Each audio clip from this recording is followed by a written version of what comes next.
heard that? Hey guys, what's up? It's me again on another JNS talk. So, it was coming. Meghan Markle, Oprah Winfrey, Prince Harry, the royal family. Woof. Oof. Yuck.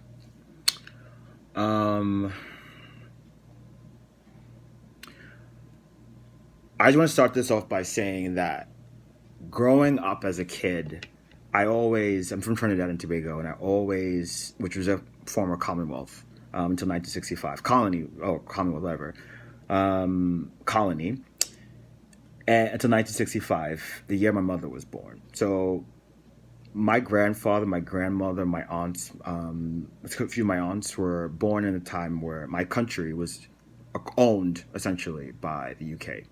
I've always felt an affinity and closeness for that country and always wanted to move to London more than New York. I mean, I love New York, but I've always just loved everything about British culture, the history, minus the colonialism, obviously. But, London has become because every country has like a dark history. Like, we can't even talk about this country in the United States without talking about slavery and Jim Crow and what's happening today currently with like mass incarceration and police brutality. So everyone who has like this opinion that if you are a fan of the UK, you're a black person, you're this idiot because of colonialism. Well, I'm not a fan of the United States for many reasons too. So, however, I feel much more closeness to that country than I do to this country, even though I've lived here for 27 years for many reasons, more so probably than my family. And I've always heard as a kid, Princess Diana, Princess of Wales, Princess of Wales, Princess of Wales. And as a kid, as a 4-year-old kid, I assumed that she was the prince. She was so special that she was a princess of all the whales and all of the ocean. That's what I thought. And when she died, I was devastated. And I didn't even know who the queen, there was a queen. I didn't know anything about Prince Charles or their divorce, the War of the Waleses, and then she died, and then her son, and then Harry was this rascal who was always very cheeky and fun, and then William was gorgeous, and everybody had a crush on him, this dashing prince. And, I grew up, and then you find out that Diana was this tortured soul who was this beautiful, wonderful woman, and she was the most famous woman in the world, and all these things that come with it. And, I'm also a Leo, so I have this big fascination with royalty as well, and regalness and many different reasons. But beyond the history, I'm a big fan of history and politics and drama, and the British royal family, especially the House of Windsor, has all of that. If you watch The Crown, if you don't watch The Crown, you probably are aware very briefly or vaguely of what the institution of the British royal family, the Crown, is. And regardless if there's a queen or a king or a prince or princess or a duke or a baron or a viscount or anybody who belongs to that institution, belongs to the royal family, you don't make your own decisions. You live your life. Your job, especially if you're a senior working royal, is to live your life in the public. So I always hear there's so much. First of all, I'm a Meghan Markle stan. Like, her birthday is 2 days after mine. She's this beautiful woman. She's inside and out. She's kind. She's very well spoken. She's very educated. She's a self-made woman. She's independent. She's fierce. She's stylish. She's all of that. She's just everything to me. And Diana's like 2.0, if you will. There'll never be another Diana. So don't come for me, people. But like, she really, really resonates, especially being like my black sister. You know what I mean? Like, that made me feel more of a kindred spirit to her. So I take what happened to her very personally. And people might think that's ridiculous. I don't know her and whatever. But what Meghan Markle represents, I think I'm going to have a conversation with you about what Meghan Markle marrying into that family represents. I saw a meme earlier that said colorism is the reason why she was allowed to marry into that family, and anti-black racism is the reason why she had to leave. That's the nuance that people aren't understanding. And the reason why I'm wearing my hoodie right now is for the whole, stereotype that black man in a hood is a threat. So now that we got that point across, I'll come back. I got a haircut yesterday, so I feel a little cute.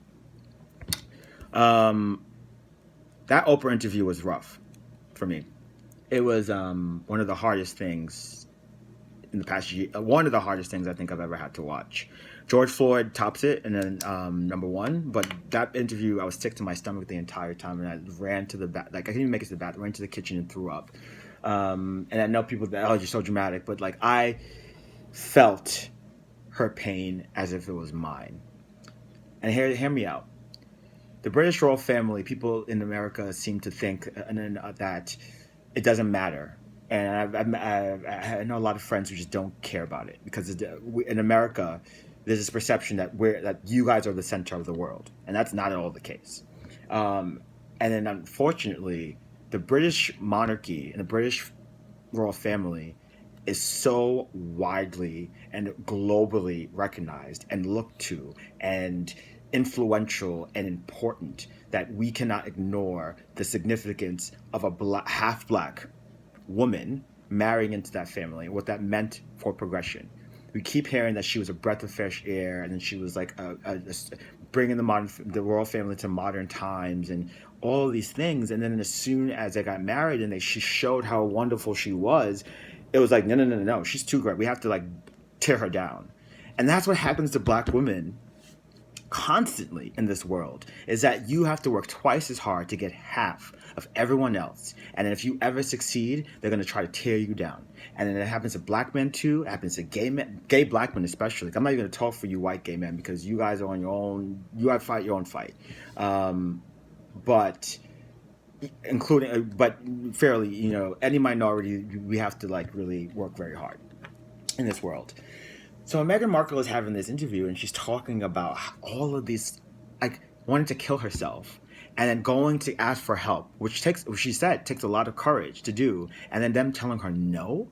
You can't even like, Diana even got help when she had, after months and years of suffering, they finally gave her a psychiatrist and a therapist to work through her mental health issues, because this institution is so, I wouldn't say toxic, but so rigid and so stuffy that they are willing to allow people to die than to protect their traditions. And the point of the interview that really blew everyone away was the conversation surrounding Archie's skin tone. And then there was a video I posted on my story earlier. An African woman from London speaking about racism and how sneaky it is in the UK. And she said that we need to talk about semantics here. And a lot of people are saying it's casual racism, and they were curious, not concerned, and the difference between concerned and curious in this situation, because Meghan Markle mentioned that they were concerned about how dark he would be. What that means is, and Meghan Markle doesn't even let's talk about the fact that she doesn't even look presenting black. She's white passing.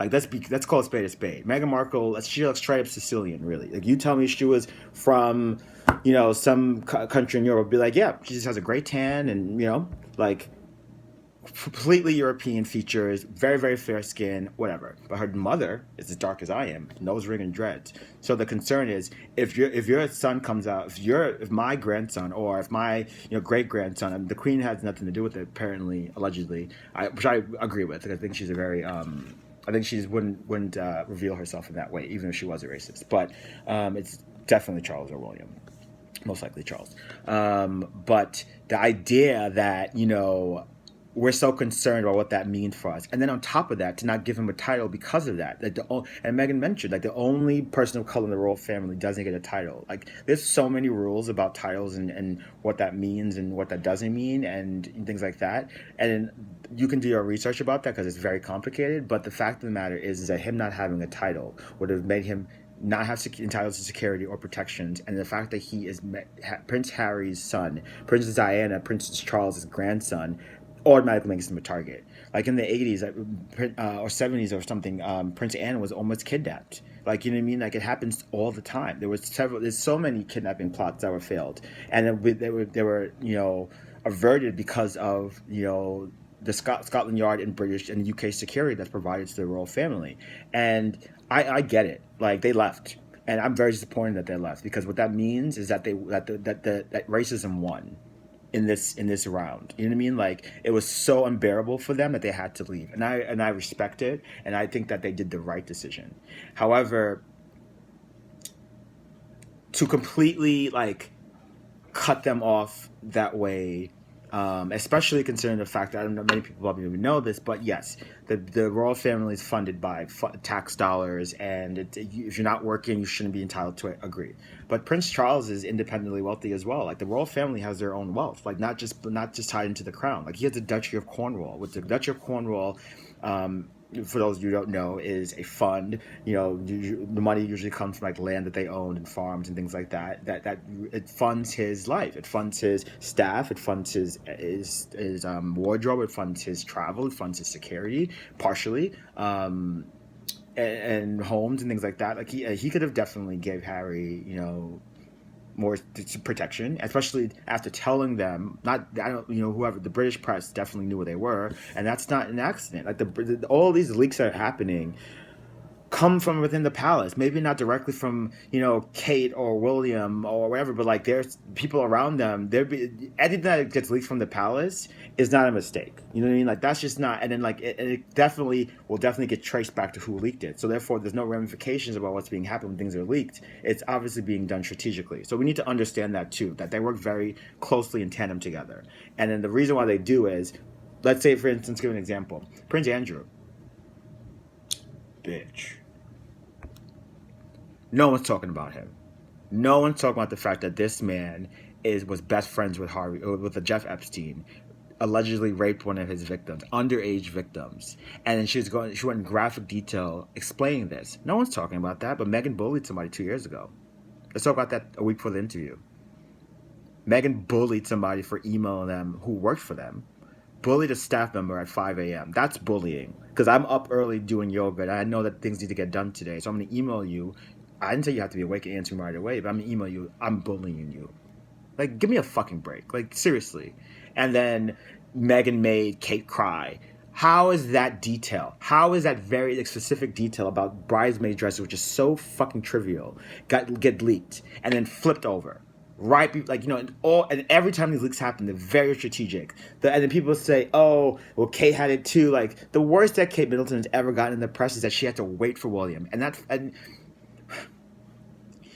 I don't know this woman. I don't care about her after this situation. But like, she's a woman of privilege. Her family was wealthy. So the commoner thing is like, because she wasn't royal, but she was independently wealthy. Her and William went to school together. He broke up with her, and then she strategically planned to get back with him because she wanted to be a princess, not because she loved him so much. She really wanted to be the future queen of England, and she's smart for doing it. But like, let's call a spade a spade. You know what I mean? Like, you want to call out Meghan, but like, she fell in love. Like, Meghan's a beautiful woman. She can have any. She could get, like, if she was really like trying to be like whatever, she could get a billionaire. She didn't need to be a princess. Like, you know what I mean? Like, she could have got a million and did her own thing. Before she met Harry, she was doing so many philanthropic works, and for women, for people of color, for, you know, and a lot of work in Africa. Like, that's why they fell in love, because they're both kind, giving people. Like, Harry is Diana's son, and then he fell in love with a person who his mother would be happy for.